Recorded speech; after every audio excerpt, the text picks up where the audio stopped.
আফদালুল ইবাদাতি তিলাওয়াতুল কোরআন। এই হাদিসের ব্যাখ্যা অনুযায়ী যত নফল ইবাদত আছে সবচাইতে নফল ইবাদত আল্লাহর কাছে প্রিয় হচ্ছে কোরআনে কারীমের তেলাওয়াত, কোরআনের আলোচনা। বিশ্বনবী মসজিদে নববীতে প্রবেশ করলেন,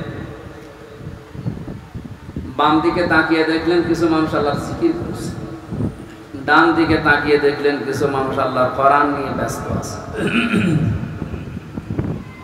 নবীজি বললেন দুইটা দল ভালো কাজে আছে, তবে কোরআনে কারীম নিয়ে যারা ব্যস্ত আছে তারা সবচাইতে উত্তম কাজে আছে। এই মুহূর্তে আল্লাহ আমাকে নির্দেশ দিয়েছেন আমি যেন কোরআনে কারীমের এই আলোচনায় শ্রোতা হিসাবে অংশগ্রহণ করি। কিছু টের পেলে মুহাম্মদুর রাসূলুল্লাহ সাল্লাল্লাহু আলাইহি ওয়াসাল্লাম যদি এখন বেঁচে থাকতেন আর এই ডমনি এলাকার পাশ দিয়ে যেতেন, কোরআনের ইজ্জতে তিনি এই আলোচনায় অংশগ্রহণ করতেন। এইরকম একটা জায়গায় আল্লাহ আমাদেরকে কিছু সময় বসার তৌফিক দিলেন। জবান খুলে বলছে আলহামদুলিল্লাহ। উনি দারাজ কণ্ঠে কথা বলছিলেন, বিজ্ঞান প্রমাণ করছে খালাকাল ইনসান আল্লামাহুল বায়ান, মানুষকে আল্লাহ বানিয়েছেন আর কথা বলার শক্তি দিয়েছেন। এতে মানুষ কথা বলতে পারে। এই কয়েক ইঞ্চি জায়গা থেকে এক একটা কথা বের হতে 27টা স্তর পার করা লাগে। কয়টা? 27টা স্তর পার করার পর একটা কথা তৈরি হয়। আপনি চিন্তা করেন এতগুলো স্তর পার করার পরে যদি একটা কথা তৈরি হয়, যিনি কথা বলার যোগ্যতা আমাদেরকে দিয়েছেন তার প্রশংসা বাদ দিয়ে অন্য কারো প্রশংসা আদায় করা ঠিক হবে? যদি আমরা উল্টা দেখেছি, আপনি যাই মনে করেন স্বাধীনতার পর থেকে পর্যন্ত বিভিন্ন মরা মানুষদের প্রশংসা যত এদেশে হয়েছে ওই পরিমাণ প্রশংসা আল্লাহর যদি হতো আমরা আল্লাহর ওলি হয়ে যেতাম। কি হয়েছে তাদের প্রশংসা করি? উনি শান্তি পেয়েছে।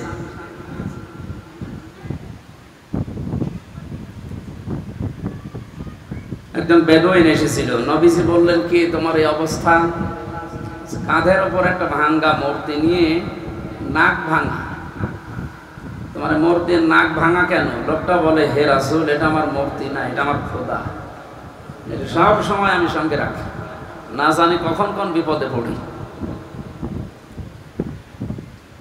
আজও আমার মনে হয় 1500 বছর আগে এই লোকটা নাই না বুঝে তার খোদাকে সঙ্গে রেখেছিল বিপদ থেকে বাঁচার জন্য। আর ডিজিটাল যুগে অনেকে বুঝে শুনে খোদাকে উপরে রেখে দেয়। উপরে খোদা দেখবেন, নিচে খোদা হাঁ করে আছে। সিস্টেম একই, শুধু নিয়মটা পাল্টিয়েছে। ও সাথে রাখতো, পকেটে রাখতো, আর উপরে রেখে হাত তুলে থাকে। আমি কি বেশি বললাম? এই যে এই খোদার সাথে রেখে কি আনন্দ পেলেন আপনি, কি উপকার হয়েছে? হ্যাঁ, সাময়িক কিছু উপকার হয়েছে, কারণ উপরে খোদা আছে, নিচে যদি খোদা এভাবে থাকে মানুষ মনে করে না এ খোদার লোক। এ পর্যন্ত শেষ। এই পরিচয় দেওয়ার কি এখন সময় আছে? আর দিতে পারবেন? নবীজি বললেন নাক ভেঙেছে কি করে? লোকটা বলে ইয়া রাসূলুল্লাহ যেখানে যায় একে নিয়ে যায় বিপদ থেকে বাঁচার জন্যে, প্রাকৃতিক প্রয়োজন সারার জন্য আমি গেছি, কিন্তু এরে তো আর টয়লেটে নিয়ে যাওয়া যায় না, খোদার মান থাকে। এখান থেকে বাস্তবতা হচ্ছে যারা টাকার ভেতরে বিভিন্ন মানুষের ছবি দিয়ে সম্মান বাড়াতে চান, পরে নিয়ে মানুষ যায় কোথায়? সম্মান বাড়ে? বিবেকের কাছে প্রশ্ন করেন, জিজ্ঞাসা করা লাগবে। একটা মুশরিক, এই লোকটাও তার খোদাকে টয়লেটে নিতে রাজি না, আর আপনি যাকে ওই রকম সম্মান দিয়ে রাখেন তারে পকেটে করে সব জায়গায় নিয়ে যাচ্ছে। আপনি কথা বুঝে চিল্লাচ্ছেন তো নাকি আন্দাজে? আমি জানি আপনি বুঝতে পেরেছেন। ঢাকার মানুষ খুব চালাক, এরা হাঁ করলে হাসা দানায় হালসা বোঝে।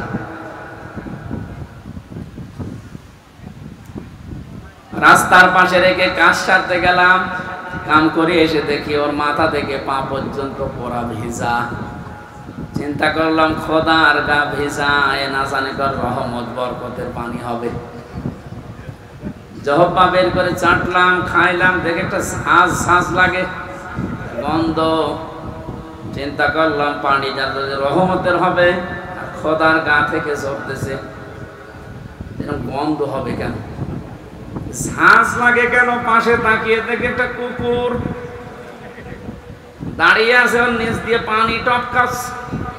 এবার বুঝলাম যে কোন রহমতের পানি। আমার মেজাজ গেল খারাপ হয়ে, এই তুই খোদা না খোদা, নিজের এই কুকুরের পোশাক থেকে বাঁচাতে পারো না, আমারে রাগ হওয়ার পরে ওরে দিয়েছে একটা আশা, ওর নাক ভেঙে গেছে। নবীজি বললেন, আমার কাছে কেন আসলে? লোকটা বলেন, ইয়া রাসূলুল্লাহ, এদের অসারতা, এদের কল্প কাহিনী, এদের অজ্ঞতা, এদের মূর্খতা, এদের দুর্বলতা সব আজ আমার কাছে স্পষ্ট হয়ে গেছে। আমি আর এর কাছে কিছুই চাই না, একে নিতেও চাই না। আপনার তাওহীদের কাছে আমি ধরা দিতে এসেছি, আমারে আপনি পড়িয়ে দেন লা ইলাহা ইল্লাল্লাহ মুহাম্মাদুর রাসূলুল্লাহ। আপনি শুধু হাদিসটা শুনে শেষ করে দিচ্ছেন না।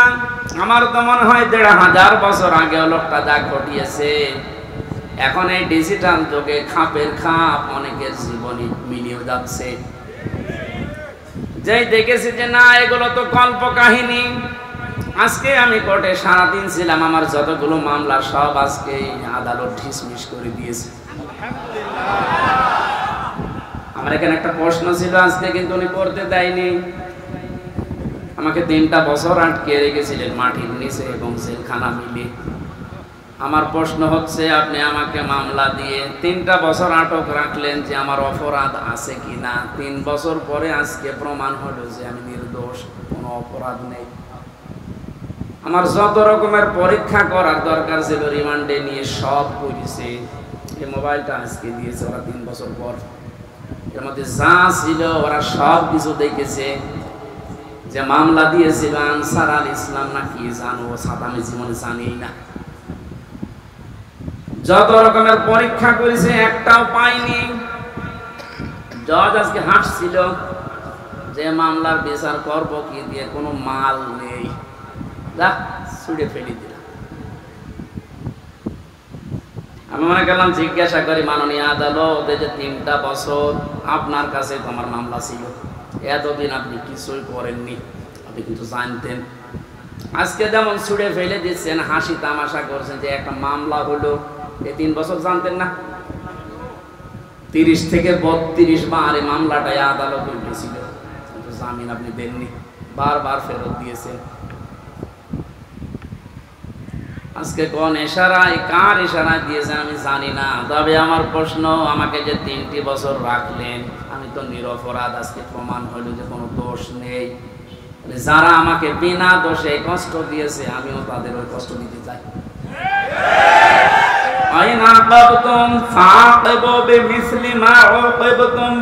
যতটুকু অত্যাচারিত হও অতটুকু করো।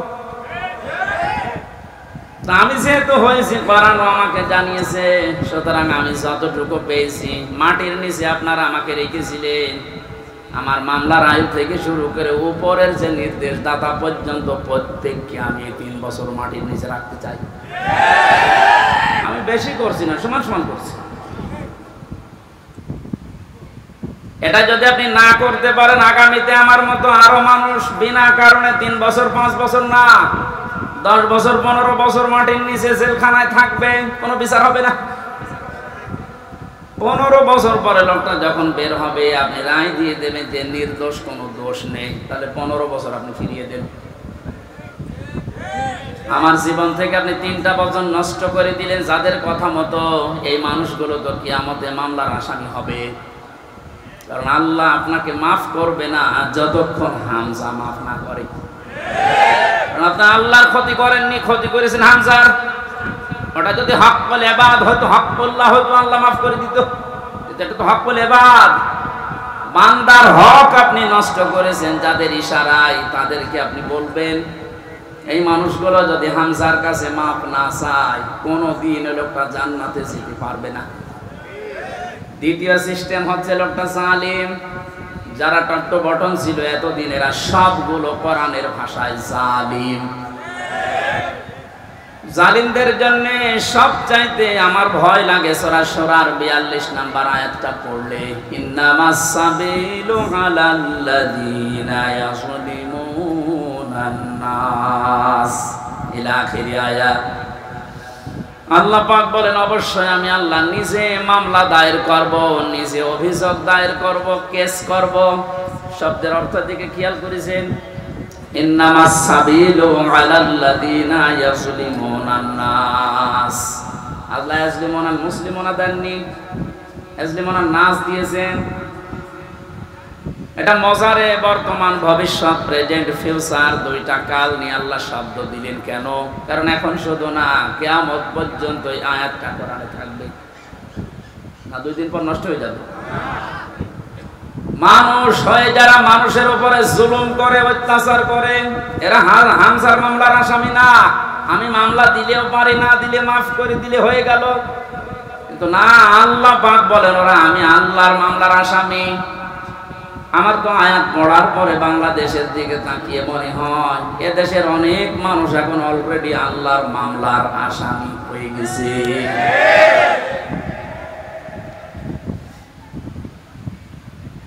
যিনি বিচারপতি, যিনি রায় দেবেন, তিনি যদি মামলার বাদী হয়, বলেন আপনার পক্ষে রায় আসার সম্ভাবনা আছে? আমার পক্ষে তত বিচারপতি ছিল অনেকগুলো, সিএমএম কোর্টে, জজ কোর্টে, হাই কোর্টে পর্যন্ত, কিন্তু শুধু উপরের নির্দেশ পাইনি, এজন্য লিখে নাই। অথচ যিনি নিজে রায় দেবেন, যিনি নিজে নির্দেশ দেবেন, আলাইসাল্লাহু বিআহকামিল হাকিমিন, সবচাইতে বড় বিচারপতি যিনি, তিনি আল্লাহ আপনার মামলার আসামি। আমার ভয় লাগছে আমরা আবার আল্লাহর মামলার আসামি হয়ে যাচ্ছি না তো?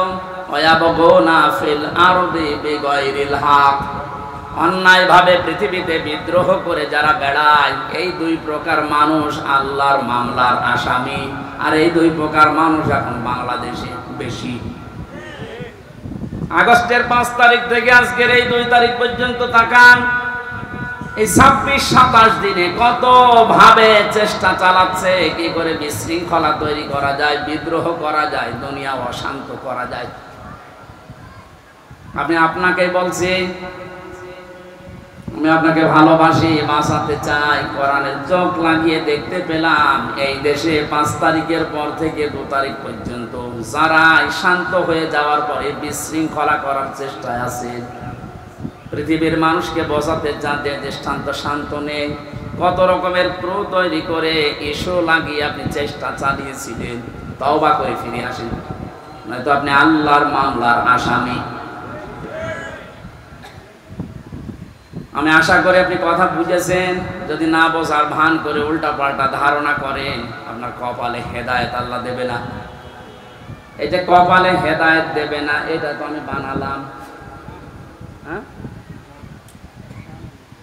আল্লাহু লা ইয়াহদিল কওমাজ জালিমিন, ইহদি এটা মুসারে বর্তমান ভবিষ্যৎ, প্রেজেন্ট ফিউচার।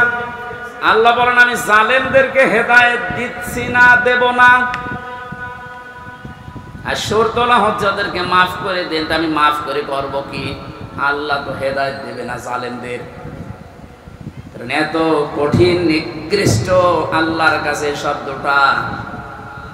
নবীজি জানিয়েছেন আয-যুলমু যুলুমাতু ইয়াউমাল কিয়ামাহ, জুলুম কিয়ামতের ময়দানে ঘোর অন্ধকার হয়ে তার সামনে দেখা দেবে, নিজের হাত পর্যন্ত দেখতে পাবে না।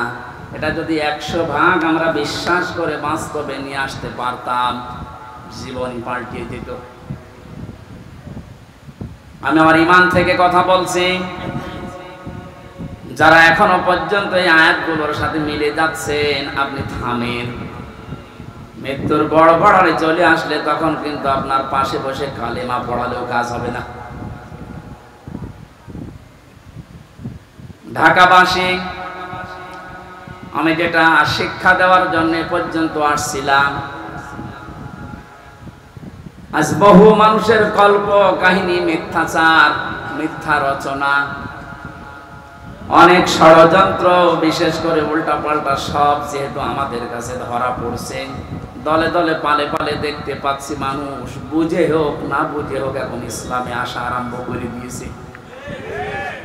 এটা কেন দিল? কোরআনে কারীম জানিয়েছে, ইযা জাআ নাসরুল্লাহি ওয়াল ফাত ওয়া রাআইতান নাসা ইয়াদখুলুনা ফি দীনিল্লাহি আফওয়াজা। আল্লাহ পাক বলেন, হে নবী, যখন আমার সাহায্য আসবে তখন আপনি বিজয় দেখতে পাবেন। কিছু না হলেও কিছু আমরা পেয়েছি। আল্লাহর সাহায্য আসার কারণেই কিন্তু আমরা বিজয়ের স্বাদ পেয়েছি। মানুষ যে পরাধীন থাকলে কি হয়, এটা এই 27 দিনে আমি টের পেয়েছি। সবচেয়ে বেশি টের পেয়েছিলাম মাটির নিচে যতদিন ছিলাম। ওই সময় চোখের ওপরে কালো কাপড় বাঁধা, আমার হাতে পেছনে হ্যান্ডকাপ দেওয়া, পায়ে ডান্ডা বেড়ি দেওয়া, মাথায় দড়ি দিয়ে যখন টেনে নিয়ে যেত, মনে হচ্ছে এ পৃথিবীতে সব চাইতে বড় অসহায় আমি। মাটির নিচে অবস্থায় ছিলাম। আপনারা উপরে যারা ছিলেন, বিবেক দিয়ে বলেন তো, আপনারা অসহায় ছিলেন না? গত কয়েকদিন আগে কুষ্টিয়ায় বাংলাদেশ জামাত ইসলামী ওলামা বিভাগের আয়োজনে 500 আলেম সব ঘরানা থেকে নিয়ে এসেছিল। কত? 500।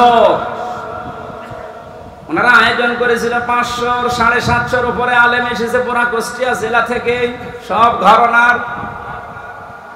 প্রায় 2.5-3 ঘন্টা আলোচনা হয়েছে। কোনো সমস্যা না, কিচ্ছু পাইনি। আমি নিজেও ছিলাম।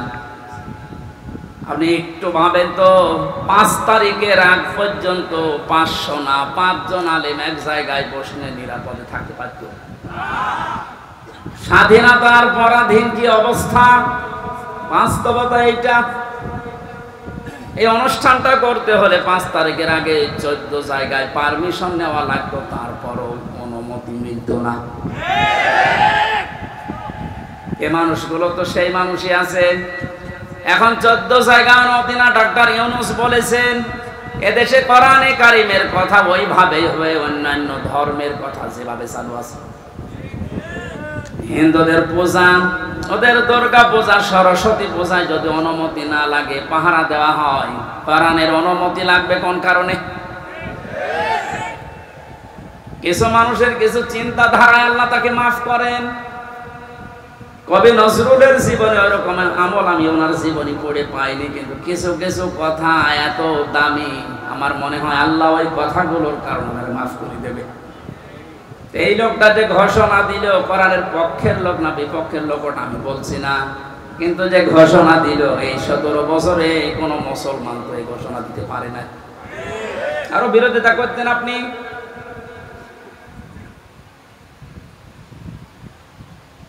অন্যান্য ধর্মের অনুষ্ঠানে যদি অনুমতি না লাগে, মুসলমানদের কোরআন প্রসারে অনুমতি নেওয়া লাগবে। কোন কারণে? কোনো অনুমতি আজকে থেকে নেওয়া লাগবে না।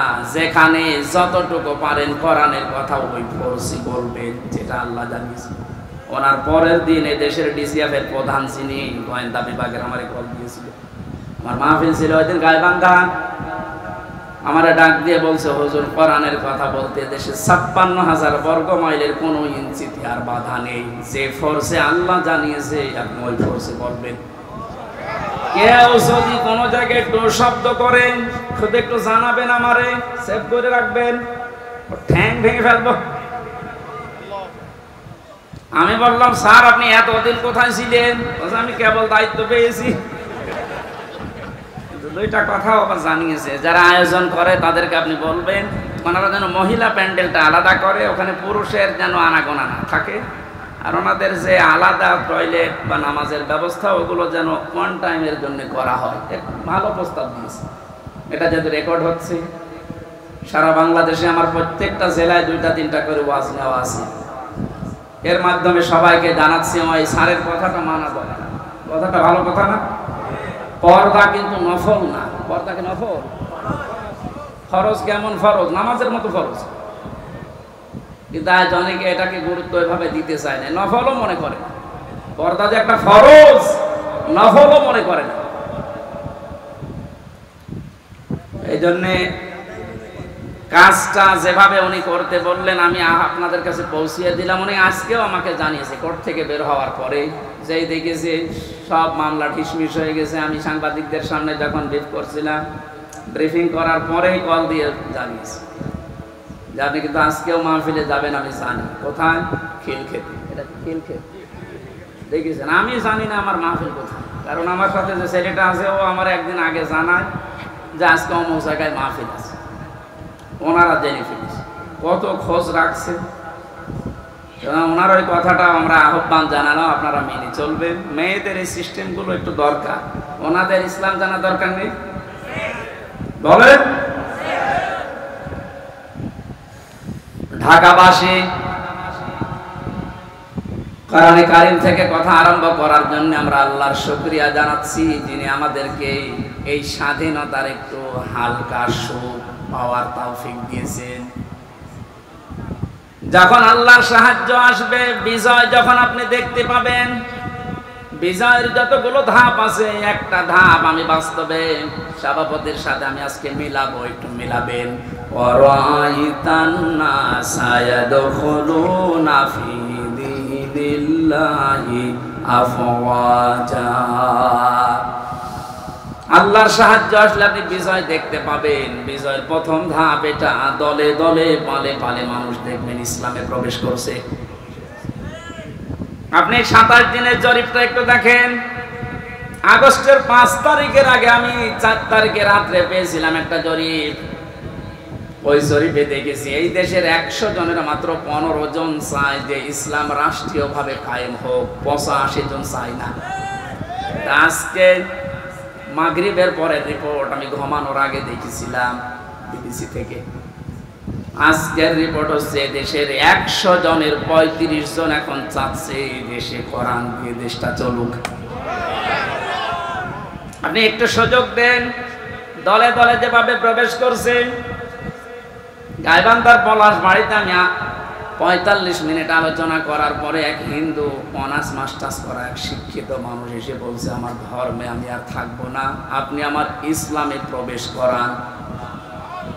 এই যে অন্য ধর্মের মানুষ যদি বুঝে কোরআন শুধু চলে আসতে পারে, যারা হালকা পাতলা ইমানের অধিকারী তাদেরকে একটু সুযোগ দেন, দেখবেন দলে দলে যে আফওয়াজা পালে পালে মানুষ ইসলামে আসবে। জরিপ যেটা করেছে ও গাঁজা খেয়ে করেনি, বাস্তবতা দেখেই করেছে। 35 জন যদি হয়ে যায় 27 দিনে, আর 27 দিন যেতে দেন, 50 ভাগ মানুষ যখন ইসলাম চাইবে দেশে কায়েম হয়ে যাক, আল্লাহর কসম কেউ বাধা দিয়া ঠেকাতে পারবে না। ওই যে ঐক্যের ডাক দিচ্ছিলেন, ওই কথাটা বোঝানোর জন্য একটা উদাহরণ বলছি কয়েক মিনিটে, একটু মিলান। হোস্টেলে 100 জন ছাত্র, প্রতিদিন ওনাদেরকে যে নাস্তা দেওয়া হয়, এর ভেতরে 20 জন ঘাড় তাড়া করে আছে যে না, এই নাস্তা আমরা খাবো না। কয়জন? 20 জনের ভেতরে না, 100 জনের ভেতরে 80 জন। 80 জন বলছে এই প্রতিদিন এই যে নাস্তা দেওয়া হয় এটা আমরা খাবো না, এই মেনু পাল্টাতে হবে। হোস্টেল যিনি সুপার আছেন বলছেন তাহলে ভোট দাও। প্রত্যেকেই ভোট বাক্স দিয়েছে। কেউ বলছে আমরা রুটি পাউরুটি চাই, রুটি কলা চাই, কেউ খিচুড়ি চাই, কেউ রোল চাই। এভাবে একটা একটা করে দিতে দিতে সর্বশেষ দেখা গেল 20 জন মাত্র যে নাস্তা ছিল আগে ওইটাই আছে, আর বাকি 80 জন এই নাস্তার সাথে একমত না। 20 জনের এক জায়গায় ভোট পড়েছে, এখনো 80 জন বাকি আছে, ওরাও ভোট দিয়েছে। কারোটা 15, কারোটা 14, কারোটা 18, এভাবে করতে করতে ভাগ হয়ে গেছে। নাস্তার বিল যেটা পাস হবে, বেশি সংখ্যক যেহেতু মানুষ যেখানে পাস হবে ওইটা, 80 জন থাকার পরও নাস্তার ওই বিলটা পাল্টায়নি। কারণ এখানে কয়জন? আরো জোরে বলে। আমি শুধু বলার জন্য বলছি তা না, এটা জীবনে মিলাতে হবে। আজ সময় এখন ওইটাই। আমরা সংখ্যায় টুপিওয়ালা মানুষ। এদেশে 100 জনের 96 ভাগ আমরা মুসলমান। 20 জন যদি এদেশে ইসলাম নাও চায়, 80 জন আমরা চাই, কিন্তু ছোটখাটো বিষয় নিয়ে মতপার্থক্য করার কারণে আজ আমরা দল বিদলে বিভক্ত হয়ে 20 পর্যন্ত যেতে পারছি না। 18, 17, 15। জেলখানার ভেতরে আমি ছিলাম মাওলানা মামুনুল হকের সাথে 3টা বছরই। মাঝে বলতেন, হামজা বাইরে থাকতে ভাবতাম কি, আর ভেতরে এসে বসতেছি কি। এখন যে পাল্টিয়ে যাব, কে বুকে হাত বাঁধে, কে আমিন জোরে বলে, কে নবীকে দাঁড়িয়ে সালাম দেয়, কেউ বসে সালাম দেয়, ওসব সব বাদ। আল্লাহ একজন আছে, রাসূল একজন আছে, কোরআন আছে, কথা বিশ্বাস যারা করে তাদেরকে এক জায়গায় নিয়ে আসা লাগবে। ইহুদি, খ্রিস্টান, বৌদ্ধ, মুশরিক যারা, ওরা কিন্তু এই ধোঁয়াগুলো তুলে আমাদের কাজ আলাদা আলাদা করে দিয়েছে। এই জন্য 80 জন হওয়ার পরও 20 জনের সাথে পারছি না। এক কথা বলছেন, যেভাবে চলতেছে আশা করছি কোরআনের এই আয়াতটা বাস্তবে আল্লাহ আমাদেরকে দেখাবেন। আরাইতান নাসা ইয়াদখুলুনা ফি দীনিল্লাহি আফওয়াজা। দলে দলে পালে পালে যেভাবে মানুষ ইসলামে আজ দীক্ষিত আর আরম্ভ হয়েছে, আল্লাহ পাক যেন চর্ম চোখে দেখার তৌফিক দেন যে কোরআন দিয়ে 56,000 বর্গ মাইল চলছে। শোক এবং শান্তি শব্দ দুইটা। শোক 3টি বিষয়ের নাম, শান্তি 4টা বিষয়ের নাম। বাস্তবে ছোট জীবনে বহু দেশ আমি ঘুরেছি। আমি আকিস গ্রুপে চাকরি করতাম খতিব হিসাবে। ওনারা একটা ভিসা লাগিয়ে 27টা দেশ আমার একবারে ঘোরানোর ব্যবস্থা করে দিয়েছিল। যদিও 3 বছর জেলে থাকার কারণে আমার ভাগ্য হয় নাই, তারপরও আমার ব্যক্তিগতভাবে বহু দেশে আমি গেছি। সুখ শান্তি এটা কিনতে পাওয়া যায় না। আল্লাহ পাক সুখ এবং শান্তি নিজের পক্ষ থেকে দান করেন। এজন্য 53 বছর হয়ে গেল, সুখ শান্তি এ দুইটার একটা আমরা এখনো পাইনি, অনুধাবনও করতে পারছি না। কারণ চলছিল এই 53 বছর মানুষের তৈরি করা নিয়ম নীতি দিয়ে। বাবা চালিয়েছিল, আমি দেখি নাই, ওই মুরব্বীরা দেখেছে, বাবারটা দেখে নাই। স্বামী চালিয়েছিল, ওনারা দেখেছে, আমি তো দেখি নাই। আমার 92 সালে জন্ম। চাচা চালিয়েছিল, বউ চালিয়েছে, ভাবিও চালিয়েছিল, সবগুলোই আমরা দেখেছি। শুধু কোরআন দিয়ে দেশ চললে কেমন দেখা যায় আজও দেখিনি। দেখেছেন? এটা দেখেছেন? দেখেছেন? এটা দেখার দরকার না যে এটা দিয়ে চললে কেমন লাগে।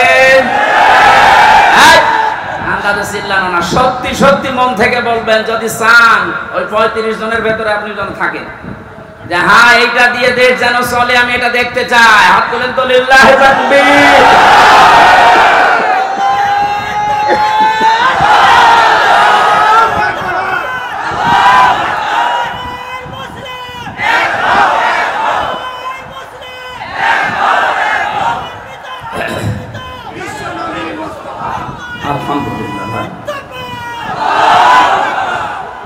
দরুদ আর সালাম পড়ছে আমাদের নবী মুহাম্মদুর রাসূলুল্লাহ সাল্লাল্লাহু আলাইহি ওয়াসাল্লামের প্রতি। 7টা নামে আল্লাহ তাকে পুরা কোরআনে স্পেশাল ভাবে ডাক দিয়েছেন।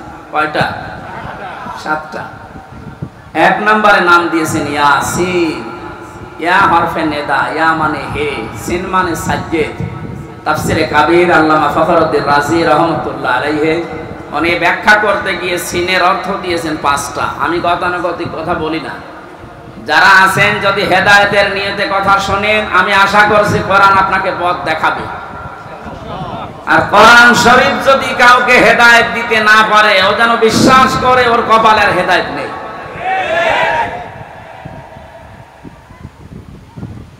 মানিত্তাবাল হুদা বিগাইরিল কোরআন আদাল্লাহুল্লাহ। তিরমিজি শরীফের হাদিস।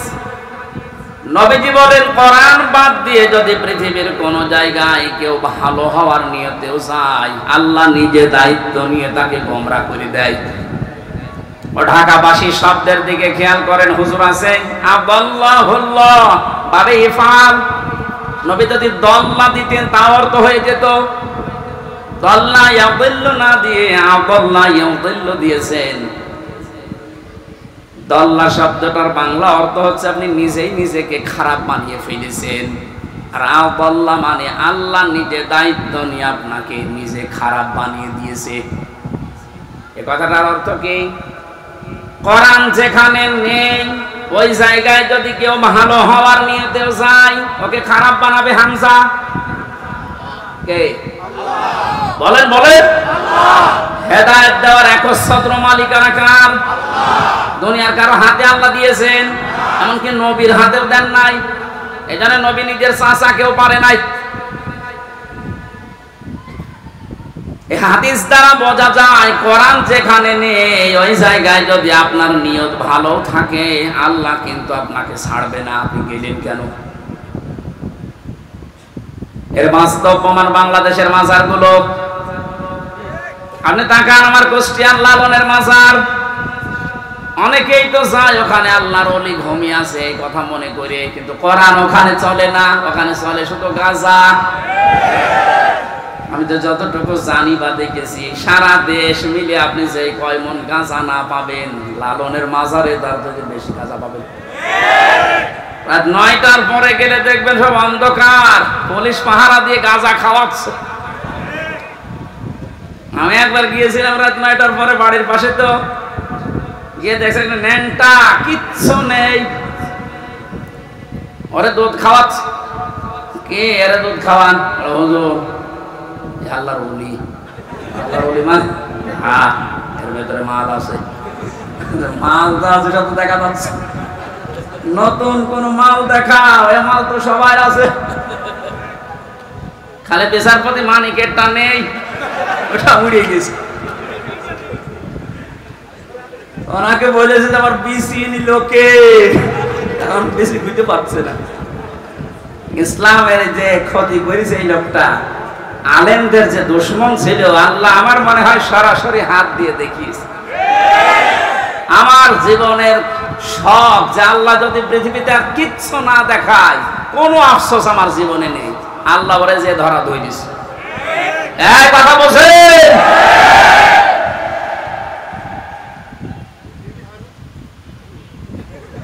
এই লোকটার সম্পর্ক আমি শুনেছি, জেলখানায় থাকতে ছোট হুজুরটা আমার সাথে ছিল, ওই যে রফিকুল ইসলাম মাদানি, 2 মাস ছিল। আমার বলছে হামজা ভাই আমারে প্রথমে রিমান্ডে নিয়ে রাত 12:30টার দিকে নিয়ে গেছে হাতির ঝিলে। ওরা উলঙ্গ করেছে আমারে, আমি তো এমনি ছোট মানুষ, আমার জিনিসপত্র ছোট, আসলে ছোট।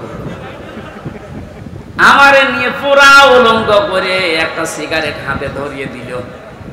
অন্ধ উলঙ্গ মেয়ে লোক কোন জায়গা থেকে যেন নিয়ে আসলো, রাস্তার 2 পাশে ব্যারিকেড দিয়ে বন্ধ করা। এটা কোরআন শরীফ আমার সামনে একেবারে সত্য বলছি, আমাকে যা বলেছে ওই ফাঁসির কয়েদখানায় তাই বলছি। অর্ধ উলঙ্গ মেয়ে লোকটা আমার পাশে দাঁড় করিয়ে ছবি তুলছে আর বলছে এটা সকালে ছেড়ে দেব, দেশের মানুষ বুঝবে যে হুজুর কেমন। এত অসহায় লাগছিল ওই সময়, আমি তো এমনিতে ওদের সাইজের চাইতে একেবারেই ছোট, আর মেয়েটা আমার ওর কাঁধ পর্যন্ত আমি অর্ধ উলঙ্গ, কোথা থেকে যেন ভাড়া করে নিয়ে এসেছে। আমার হাতে সিগারেট দিয়ে যেটার গন্ধ শুকলে আমার বমি আসে, ওইটা ধরিয়ে নিজে 2 টান দিয়ে আমার কাছে দিয়ে বলছে এভাবে ধরে থাক, অস্ত্র তাক করা আছে, কিচ্ছু করার নেই। ছবি তুলছে, সেটা ছেড়ে দেব সকালে। আমি যেহেতু মজলুম আর বিশ্বাস করি মজলুমের দোয়া কবুল হয়, ইত্তাকি দাওয়াতাল মাজলুম। নবীজি বলেন দুনিয়াতে আর যাই করো মজলুমের বরদোয়া থেকে নিজেকে বাঁচিয়ে রেখো। ফাইন্নাহা লাইসা বাইনাহু ওয়া বাইনাল্লাহি হিজাব, কারণ মজলুমের মাঝে আর আল্লাহর মাঝে কোনো পর্দা থাকে না। হাতির ঝিলের ওই পানির পাশে দাঁড়িয়ে আল্লাহর কাছে বলেছিলাম মাবুদ যে অবস্থা করছে আমার তো কিচ্ছু করার নেই, তুমি দেখতে পাচ্ছ। এক এসআইকে ডাক দিয়ে বললাম ভাই আপনারা যা করছেন আমার সাথে, একে হারুন স্যার জানে না, মানে উনি তো করাচ্ছে। যাই বলেছে উনি করাচ্ছে, কারণ রিমান্ডে উনি তো মাঝে মাঝে এসে আমার প্রশ্ন করতো, তখন কি ফেরেশতার মতো কথা বলতো, অথচ ভেতরে ভেতরে ওই এত খারাপ অবস্থা আমার করলো। আল্লাহ তুমি সব দেখেছো, আমার যেভাবে ওরা অপমান করেছে ওকে এইভাবে করো। আমার মনে হয় আল্লাহ কারেন্টের মতো ওর দোয়া কবুল করেছে। দেখেছেন না, ও এখন 3 ইঞ্চি, কয় ইঞ্চি?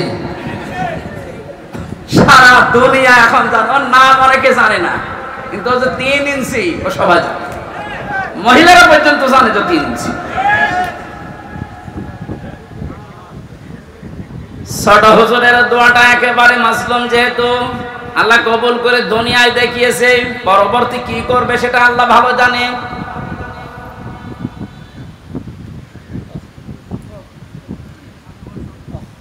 যেটা বোঝার জন্য বাস্তবে ইয়াসিন শব্দটা আমি নিয়ে আসলাম। আমি আশা করব আপনাকে ইয়াসিনে পাল্টাবে। অনেকে মনে করে ইয়াসিন সূরা পড়লে 10 খতম কোরআন শরীফের সওয়াব হয়। কেন হয়? এখানে 83টা শিক্ষা আছে। এর প্রথম 5টা শিক্ষা হচ্ছে সিনের ভেতরে। আপনারা শুনতেছেন? আল্লাহ ডাক দিয়েছেন ইয়াসিন, হে নেতা। ইয়া মানে হে, সিন মানে সাজ্জেদ, সাজ্জেদের বাংলা অর্থ নেতা। মুফাসসির 5টা অর্থ দিয়েছেন তাফসিরে কাবীরে। 1 নম্বরে সাজ্জেদুল বাশার, 2 নম্বরে সাজ্জেদুল আলামিন, 3 নম্বরে সাজ্জেদুল কাউনাইন, 4 নম্বরে সাজ্জেদুল আম্বিয়া, 5 নম্বরে সাজ্জেদুল মুরসালিন। এক একটা শব্দের আবার ব্যাখ্যা করা আছে। আমি কথা বলছি তাফসীর আকারে, আপনি মিলান। প্রথম নম্বর অর্থ হচ্ছে সাজ্জেদুল বাশার, আল্লাহর ঘোষণা দেওয়া মানুষের জন্য একমাত্র নেতা আদর্শ একজন, তার নাম মুহাম্মদুর রাসূলুল্লাহ। কি বুঝলেন ইয়াসিন পড়ে? আপনি মানুষ নামে যদি পদবাচ্চা বিবেচিত হন যে আমি মানুষ, অথচ নবীজিকে আপনি আদর্শ মানেন না, নেতা মানেন না, বিশ্ব নবীকে, আল্লাহর ভাষায় আপনি মানুষ নেই। কথা বললেন ঢাকাবাসী, এটা যদি খালি দুনিয়ার বিষয় হতো, আল্লাহর কসম আমি এটা বলতাম না। এটা সম্পর্ক আখিরাতের সাথে। হুজুর যে আয়াত পড়েছিলেন, আয়াতটাতে ছিল ওয়া কুল্লুহুম আতিহি ইয়াউমাল কিয়ামাতি ফারদা। সূরা মরিয়মের 95 নম্বর আয়াত। আল্লাহ পাক বলেন কিয়ামতের দিন প্রতিটি মানুষকে বিচারের প্রথম ধাপে আমি ডাক দেব স্রেফ একা একা। কয়জন করি? কেউ থাকবেন আপনার সাথে, আপনি স্রেফ একা থাকবেন। বিচারের দ্বিতীয় পয়েন্টে আল্লাহ ডাক দিয়েছেন, এবার আর একা ডাকবেন না। ইয়াউমা নাদউ কুল্লা উনাসিন বিইমামিহিম। সূরা বানী ইসরাঈল 72 নম্বর আয়াতের প্রথম অংশে আছে, আল্লাহ বলেন কিয়ামতে প্রতিটি মানুষকে এবার বিচারের দ্বিতীয় ধাপে, আমাদের যেমন প্রথম সিএমএম কোর্ট, এরপরে জজ কোর্ট, প্রথমে আল্লাহ আপনাকে একা ডাকবে, দ্বিতীয় সিস্টেমে যে একা না, আপনার নেতা সহ ডাকবে। কে সহ? আপনার নেতা সহ আল্লাহ এবার ডাক দেবেন। আগে নেতা, এরপরে কর্মী। যেহেতু আপনারা শিক্ষিত মানুষ, বিবেক আপনাদের বেশি কাজ করার কথা। নিজের দিকে তাকিয়ে বলেন তো, আপনি দুনিয়ার স্বার্থে হোক আর যে স্বার্থেই হোক, যাকে নেতা মানেন, আদর্শ মানেন, ওই লোকটা যদি কিয়ামতে আপনার সামনে থাকে, পেছনে আপনি দাঁড়িয়ে আছেন, আগে তো আল্লাহ তাকে দেখবে। একটা বলে না, কি মনে হয় আপনার যে ওই লোকটাকে যদি আল্লাহ দেখে আপনাকে মাফ করে দেবে? ওরে দেখলেই তো আল্লাহর আগে রাগ হয়ে যাবে। আপনার নেতা যদি হয় ইনুর মতো, যারা মানুষ লাঠি দিচ্ছে, লাঠি দেয়নি কয়েকদিন আগে, আপনার নেতা যদি হয় মেননের মতো, যারা মানুষ পচা ডিম খাওয়াচ্ছে, কি মনে হচ্ছে আপনার শুধু হাসির খোরাকি না, বাস্তবে নিয়ে যান। নিজে এখন বলছেন না, ওই লোকটা যদি সামনে থাকে আল্লাহ আমারে মাফ করবে না, এরকম নিজে যদি এখন ধারণা করেন, আপনি বিশ্বাস করতে পারেন আপনি ধরা খেয়ে বসে আছেন। আমি আপনার শত্রু না, আমি আপনাকে বাঁচাতে চাই। কারণ দুনিয়ার জীবনে যদি শেষ হয়ে যেত, এই ওয়াজ আমি করতাম না। যেহেতু আর একটা জীবন আছে, এক্ষুনি পাল্টাতে হবে। নেতা যাদের ঠিক নেই এই মুহূর্তে আপনি পাল্টাবেন। ওয়াজ শুনতে আসলেন কেন? আপনি যদি নাই মানতে পারেন, নিজেও কোরআন শরীফ পড়েন না, হামজা বলছে আপনি মানেনও না, আপনি কি হয়েছে? এই মুহূর্তে সিদ্ধান্ত পাল্টান। যাদের নেতা ঠিক নেই আপনি ধরা খাচ্ছেন। সুতরাং এমন মানুষকে নেতা মানা লাগবে যে লোকটা আল্লাহ এবং রসুলকে মেনে চলে। আর এটা নফল না, এটা ফরজ। এটা তো আমি বানালাম। সূরা নিসা 5 নাম্বার পারার 6 নাম্বার পৃষ্ঠার 9 নাম্বার লাইনের 59 নাম্বার আয়াতের প্রথম অংশে আছে। আমি যতগুলো তাফসীর বিশ্ববিদ্যালয়ে থাকাকালীন মিলিয়েছি, সব মুফাসসির এই মাঝখানে যে আতিউ এই শব্দের ব্যাখ্যায় একমত। আল্লাহ পাক বলেন, ইয়া আইয়ুহাল্লাযীনা আমানু আতিউল্লাহা ওয়া আতিউর রাসূলা ওয়া উলিল আমরি মিনকুম। ওহে যারা ঈমানের দাবি করো তাদেরকে বলছি, আমি আল্লাহর আনুগত্য করো, আমার রাসূলের ইতাআত করো, আনুগত্য করো। এই দুইটা জায়গার আগে দেখবেন আতিউ এই ফেল আছে, আর এটা ক্রিয়া। এটা আল্লাহ নবীজির নামে আর নিজের নামে রেখেছেন, কিন্তু উলিল আমরি মিনকুম এর আগে আতিউ দেননি। সব মুফাসসির একমত, আল্লাহ রাসূলকে মানতে হবে, কোনো প্রশ্ন করা যাবে না। কথা বলে না কেন? আল্লাহ রাসূলের পরে কিয়ামত পর্যন্ত যারা নেতৃত্ব দেবে দুনিয়ায়, যে মানুষগুলো এই পৃথিবীর নেতৃত্বে আসবে, উলিল আমর যারা, তাদেরকে যদি মেনে চলতে হয় নেতা হিসাবে, অবশ্যই দেখা লাগবে এরা আল্লাহ রাসূলকে মেনে চলে কিনা। যারা আল্লাহ রাসূলকে মেনে চলে না তাদের জন্য রাজনীতি করা জায়েজ নেই। নেতা হওয়া, নেতৃত্ব দেওয়া, তাদের নেতৃত্ব মেনে নেওয়া জায়েজ নেই। এটা রাজনীতি মনে করে যদি চলে যান আপনার কপালে আগুন লাগবে। সূরা বাকারার 124 নাম্বার আয়াত, وَإِذِ ابْتَلَى إِبْرَاهِيمَ رَبُّهُ بِكَلِمَاتٍ فَأَتَمَّهُنَّ قَالَ إِنِّي جَاعِلُكَ لِلنَّاسِ إِمَامًا। হযরত ইব্রাহিমের কথা স্মরণ করো। আল্লাহ নিজে বলছেন, আমি পদে পদে তাকে বাক্য দিয়ে পরীক্ষা করেছিলাম। যতগুলো পরীক্ষা ইব্রাহিমকে নিয়েছি কোরআন শরীফে আমি পেয়েছি। ইব্রাহিম নবীকে আল্লাহ পরীক্ষা করেছিলেন 50টা। কয়টা বলেন? 50টা পরীক্ষায় তিনি উত্তীর্ণ, একটাও ফেল করেননি। আল্লাহ রাব্বুল আলামিন এত খুশি হয়েছিলেন, তিনি ডাক দিয়েছেন, ইব্রাহিম আমি তোমাকে মানব জাতির জন্য নেতা বানিয়ে দিলাম। হযরত ইব্রাহিম বলেছিলেন, হে আল্লাহ, এই যে নেতৃত্ব দেওয়ার গুণাবলী, নেতা হওয়া, এটা কি শুধু আমি একাই পেলাম? ওয়ালা মিন যুররিয়াতি, নাকি আমার সন্তানাদি যারা দিয়া কিয়ামত পর্যন্ত আসবে এরাও কি নেতা হতে পারবে? আল্লাহ সঙ্গে সঙ্গে সাফ ঘোষণা দিয়েছেন, ক্বালা লা ইয়ানালু আহদিজ জালিমিন। ইয়ানালু এটা মোজারে, বর্তমান, ভবিষ্যৎ, প্রেজেন্ট, ফিউচার। আল্লাহ পাক বলেন তোমার সন্তানাদি কিয়ামত পর্যন্ত যারা আসবে তারা নেতা হতে পারবে, নেতৃত্ব দিতে পারবে, ইমাম হতে পারবে, কিন্তু জালেমদের জন্য আল্লাহর ওয়াদা নেই। ইয়াতে মুফাসসিরিন ইকরাম ফি সিলালিল কোরআনে লিখেছেন সাইয়্যিদ কুতুব, যে দুনিয়ায় যারা জুলুম করে, সে নিজের উপরে হোক, পরিবারের উপরে হোক, সমাজের উপরে হোক, রাষ্ট্রের উপরে হোক, জনগণের উপরে হোক, যারা জুলুম করবে তাদের জন্য নেতা হওয়া, নেতৃত্ব দেওয়া, রাজনীতি করা জায়েজ নেই, হারাম। অথচ বাংলাদেশে তো উল্টা, যে যত বড় জালেম সে তত বড় নেতা। আমি বেশি বলে ফেললাম? কিছুই বেশি হয়নি, কম হয়েছে। আহাদিস জালিমিন দিয়েছেন আল্লাহ, জালেমদের জন্য কোনো ওয়াদা নেই। আর তারা এখন বড় বড় নেতা হয়। 15 বছরে তারাই আমাদেরকে বলেছিল তুমি মসজিদে থাক, খানকায় থাক। আর এই ময়দানটা আমরা 2000 টাকা যদি বাজেট হয়, 5 টাকা খরচ করে 1995 টাকা খেয়ে থাকে। এক একটা প্রকল্পের জন্য 3 বার, 5 বার, 7 বার, 10 বার, 11 বার করে বাজেট হয়। এক একজনের যে টাকা পাচারের এই যে এখন দেখছি, আমার মনে হয় যদি কিয়ামত পর্যন্ত হায়াত পেত এই লোকটা, এত টাকার মালিক হওয়া ওর দ্বারা বৈধ পথে সম্ভব না।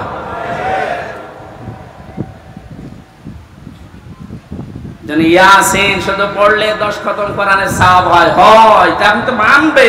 ইয়াসিনের প্রথমটাই তো মানেন না। এই নেতৃত্বের কথা বললেই বলে রাজনীতি। আরে ভাই, রাজনীতি মানে রাজনীতি এটা কোরআনের পাঠ না। 903 জায়গায় আছে রাজনৈতিক কথা, ডাইরেক্ট ইনডাইরেক্ট মিলে। আপনি সেইটাকে অস্বীকার করে না বোঝার ভান করে চলে যাবেন, আর আল্লাহ আপনাকে ছেড়ে দেবেন। আশা করছি আপনার আদর্শ ঠিক করবেন, আর এক্ষুনি মোক্ষম সময়। এরপরও যদি কেউ না বোঝার ভান করে থাকেন, আসেন এদিকে, আপনাকে ছড়ি কোদাল দিয়ে বোঝাচ্ছে। বোকারি শরীফ দিয়ে, কোরআন শরীফ দিয়ে হবে না, ওরে দিয়া লাগে বাকারি শরীফ। আমি আসিন এরা তো ব্যাখ্যা শেষ করতে পারবো না। নির্ধারিত আমরা আয়াত পড়েছিলাম 8, 9, 10, 3টা আয়াত পড়েছি সূরা মারিজ থেকে। কয়টা? এখানে আল্লাহ কিছু দৃশ্যের কথা দিয়েছেন কিয়ামতের ভয়াবহতা, সে প্রথম থেকে এ পর্যন্ত, যে কিয়ামত যখন সংগঠিত হবে এইরকম পাহাড় উড়ে যাবে, সব ধ্বংস করবেন আল্লাহ তাআলা। একথা বলতে বলতে এই কঠিন মুহূর্ত যখন তৈরি হবে, এই মুহূর্তে মানুষের অবস্থা কি হবে আজকের আলোচনার বিষয়। এজন্য আমি মিলিয়েছি মুক্তিপণ। এটা বানিয়েছিলাম জেলখানায় থাকতে। জনাব এটিএম আজহারুল ইসলাম নাম শোনেননি? এটা এখনো পর্যন্ত ছেলে আছে। উনি একদিন একটা বই পাঠিয়েছিল, মুক্তিপণ, লেখক সৌদি আরবের। উনি বলছে, হামজা এটা পড়বা, জনগণের সামনে কথা বলো, মানুষ যেন পরিবর্তন হয়, এটা অনেক ভূমিকা পালন করবে। আমি পুরাটা 2-3 বার এই 3 বছরে শেষ করেছিলাম। দেখলাম যে হ্যাঁ, পরিবর্তন হওয়ার যদি মন থাকে, এই মুক্তিপণ এই শব্দটা মানুষের ভেতরে ঢোকাতে পারলে মানুষ আসবে ফিরে। আল্লাহ কিয়ামতের একটা বিশাল কঠিন ভয়াবহ দৃশ্যের কথা নিয়ে আসতে গিয়ে এই জায়গায় আমাদের কাছে এসে থামবে। একটা মিলাবেন নিজের সাথে।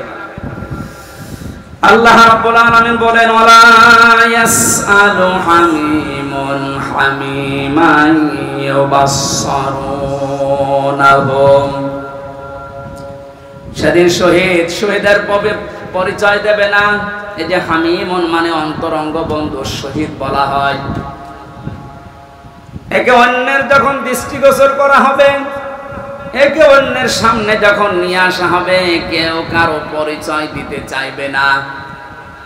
রব্বুল আলামিন বলেন, এই লোকটা কি করবে? হে নবী আপনি জানেন, ইয়াবাদুল মুজরিমু লাউ ইয়াফতাদি মিন আযাবি ইয়াউমিযিন বিবানি। এই লোকটা মুক্তিপণ হিসাবে নিজের সন্তানকে প্রথমে আল্লাহর কাছে বলবে, আল্লাহ এটা দিয়ে দিলাম, আমার এই ছেলে মেয়ে দিয়ে দিলাম, আপনি আমাকে বাঁচান আজকে। আমি আয়াতটা পড়ার পরে মিলিয়েছিলাম আমার ফারিহার সাথে। আমার ছোট মেয়েটা আমি জেলখানায় যাওয়ার আগে 1 বছর বয়স ছিল, এখন ওর বয়স 4 বছর। ওর কথা যখন মাঝে মাঝে মনে হতো, আমি এটার সাথে মিলাতাম যে বিবানি, আল্লাহ কিয়ামতের দিন সন্তান মানুষ দিতে চাইবে মুক্তিপণ হিসাবে। তো এটা তো আমার সাথে মিলছে না। আমি আয়না ঘর থেকে শুরু করে ডিবি অফিসে এই মাটির নিচে গুম হওয়া থেকে শুরু করে জেলখানার এই ফাঁসির কন্ডেম সেলে থেকে বিচ্ছিন্ন ছিলাম, যোগাযোগ কষ্ট পেয়েছি। কিন্তু আমার মেয়েটাকে আমি যে ভালোবাসি এখনো পর্যন্ত, আল্লাহ রসুলের পরে পৃথিবীতে সবচাইতে বেশি ভালোবাসি এখনো আমার ওই ছোট মেয়েটাকে। আল্লাহ নিজে তৈরি করে দিয়েছে।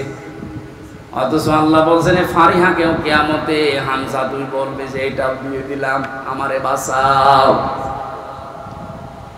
এটা আমার বিশ্বাস হচ্ছে না যে না এটা হবে না, এটা হওয়া কথা না। আল্লাহ বলেন শুধু ফারিহাকে না, ওয়াসাহিবাতিহি ওয়া আখি, মানুষ তার স্ত্রী এবং তার ভাইকে পর্যন্ত মুক্তিপণ দিতে চাইবে। ফাসিলাতিহিল্লাতি তুবি, শুধু স্ত্রী আর ভাই না, নিজের জ্ঞাতি গোষ্ঠী যারা তাকে আশ্রয় দিত, প্রশ্রয় দিত, সামাজিক ভাবে, রাজনৈতিক ভাবে, পারিবারিক ভাবে, গোষ্ঠীগত ভাবে যারা তাকে বিপদে পড়লে আশ্রয় দিত, এদেরকেও বলবে আল্লাহ এদেরও দিয়ে দিলাম। এটা আজকে আমি মেলালাম হাজী সেলিমের সাথে। যেভাবে গালিগালাজ করছিল কোটে তোলার সময়, কত টাকার মালিক আপনি বলেন তো হাজি সেলিম?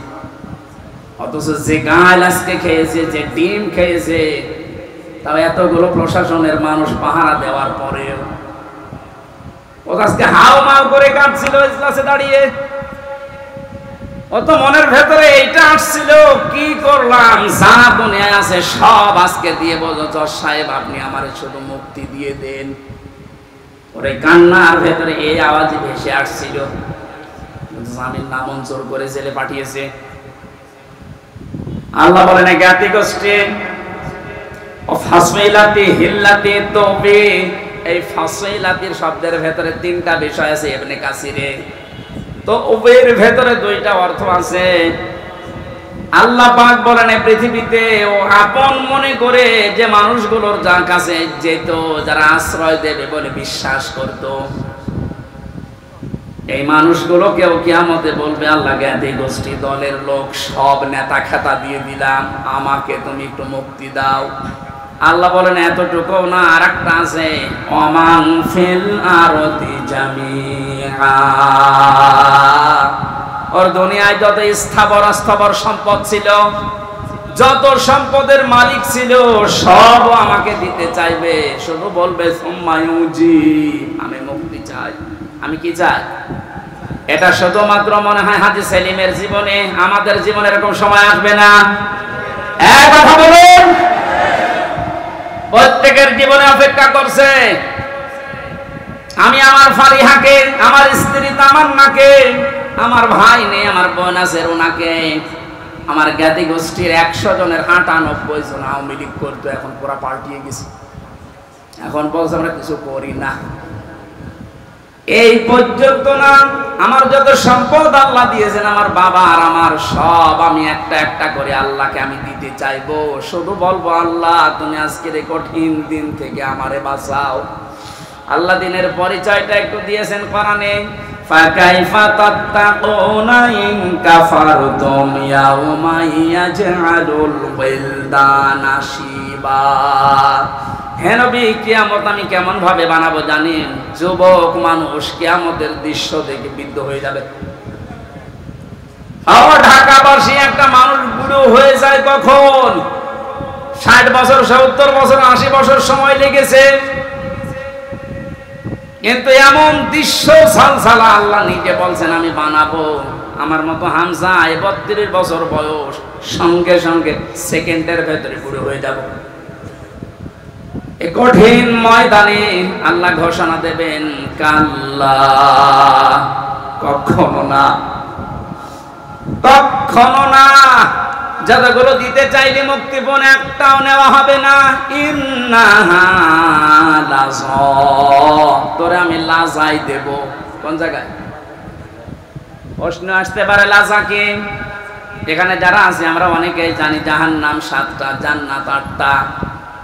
আমি কোরআনে কারিমে পেয়েছি লাহা সাবাতু আবওয়াব লিকুল্লি বাবিম মিনহুম জুজুম মাকসুম। সূরা হিজরে 44 নম্বর আয়াতে আছে আল্লাহ পাক বলেন জাহান্নামের দরজা 7টা। যে যে অপরাধ করবে আল্লাহ তাকে ওই দরজা দিয়ে ওই জাহান্নামে প্রবেশ করাবে। তাহলে জাহান্নাম একটা, এর দরজা 7টা। কয়টা? এটা মনে হচ্ছে কোন স্কুল না? এখানে 1 থেকে মনে করেন 5 পর্যন্ত পড়ানো হয়। প্রত্যেকটি ক্লাসে আলাদা আলাদা রুম আছে, কিন্তু ক্লাস মানে বিদ্যালয় বা শ্রেণী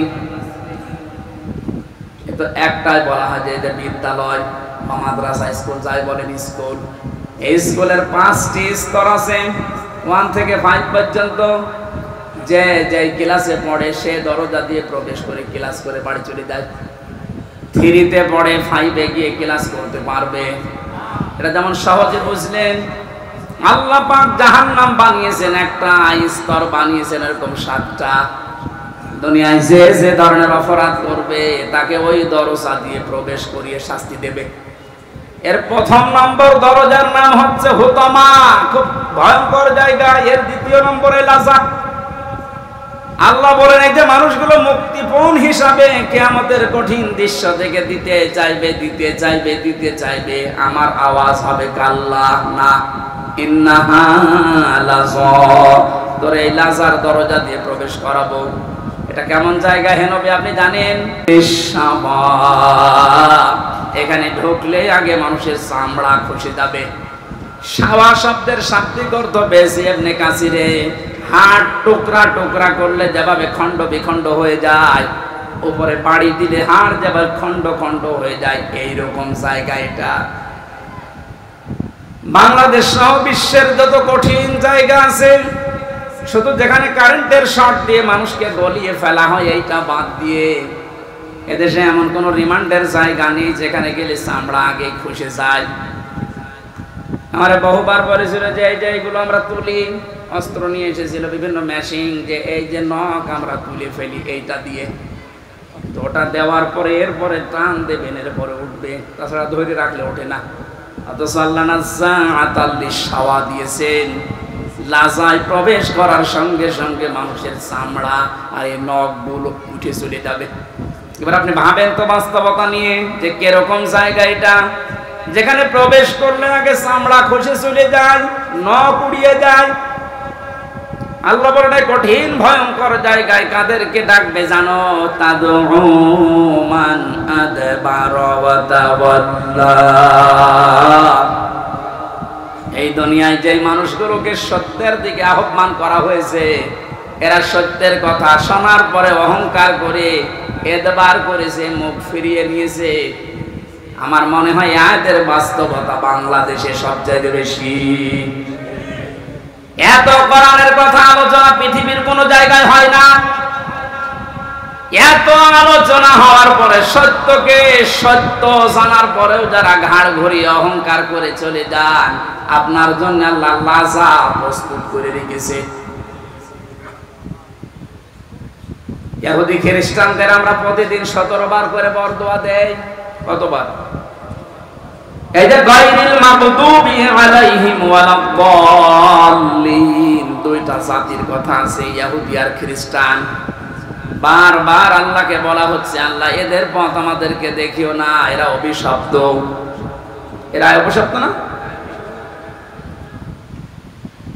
আমি তাফসিরে পড়েছি কেন আল্লাহ এদের নাম দিলেন। কারণ ইহুদি খ্রিস্টানদের কাছে সত্য এসেছিল আমাদের নবীজি সম্পর্কে, যে বিশ্ব নবী মুহাম্মদ রাসূলুল্লাহ শেষ নবী, এটা সর্বশেষ নবী, শ্রেষ্ঠ নবী। ইহুদি আর খ্রিস্টানরা জানতো ওদের তাওরাতে ইনজিলে স্পষ্ট আছে লেখা, এরপরও অহংকার করে হিংসা করে মানতো না। আপনি কিন্তু বুঝতে পারছেন হামজা যা বলছে কোরআন দিয়ে হাদিস দিয়ে ও বানিয়ে বলছে না, ও সত্য কথাই। সত্য জানার পরে অহংকার করে হিংসা করে অনেকে এরপরও চলে যাবে। এদের জন্যই লাজা। 2 নম্বরে ওয়া জামাআ ফাআওয়া, যারা মাল সম্পদ জমা করে আর বারবার সংরক্ষিত রাখার চেষ্টা করে। আজ হাজারো মানুষে বাংলাদেশে চরিত্রের আছে, বৈধ অবৈধ নেই, মাল জমা করে যাচ্ছে। ইয়াহসাবু আন্না মালাহু আখলাদা, মনে করে এটা আমার কাছে স্থায়ীভাবে থাকবে। শুধু জমা করে শেষ না, এটা সংরক্ষণ করার জন্য কত কায়দা কৌশল। এদেশে জায়গা হয় না, বেগম পাড়া বানাচ্ছে। এদেশে জায়গা হয় না, সুইস ব্যাংকে রাখছে যেন সংরক্ষিত থাকে। সম্পদ উপার্জন করা নিষেধ না, বৈধ পথ বাদ দিয়ে যারা অবৈধ পরে উপার্জন করার পরে এগুলো যারা সংরক্ষণ করার চেষ্টায় আছেন হক আদায় না করে, তার মানে যাকাত দেওয়ার হক ছিল আপনি দেননি, দান সাদাকা করার অর্থ ছিল আপনি করেননি। বৈধ বৈধ না ভেবে শুধু জমা করা, এভাবে যারা জমা করে গিয়েছেন আর সংরক্ষিত রাখার জন্য চেষ্টা চালিয়েছেন, আপনার জন্য লাজা। আমাকে সহ যারাই শুনলাম, আল্লাহ তুমি লাজা থেকে আমাদেরকে বাঁচাও, বলেন আমিন। বাংলার মুসলমানেরা, পৃথিবীর জমিনটা আপনি যদি বদ্ধ জায়গায় কিছুদিন থাকেন, আপনার কাছে স্পষ্ট ধারণা চলে আসবে মাটির নিচে সরকার আমাদেরকে দিয়ে লস হয়নি, আমার কষ্ট হয়েছে, লস হয়নি। দুনিয়ার জীবনটা আগে যে দৃষ্টিতে দেখতাম পুরা দৃষ্টি আমার পাল্টিয়ে গেছে। আল্লাহ তাআলা বলেন আমাল হায়াতুদ দুনিয়া ইল্লা মাতাউল গুরুর, পৃথিবীর জমিনটা ধোঁকা, বাস্তবে এখন দেখছি ঠিক 100 ভাগ আসলে ধোঁকা। আপনার মা বাবা ধোঁকা, স্ত্রী ধোঁকা, সন্তানাদি ধোঁকা, আপনার নেতা খেতা দলের লোক সব ধোঁকা। মনে করছেন না মা বাবার সম্পর্কে কথা বললো কেন? ধোঁকা। আপনি বাস্তবে নিয়ে যান দেখবেন।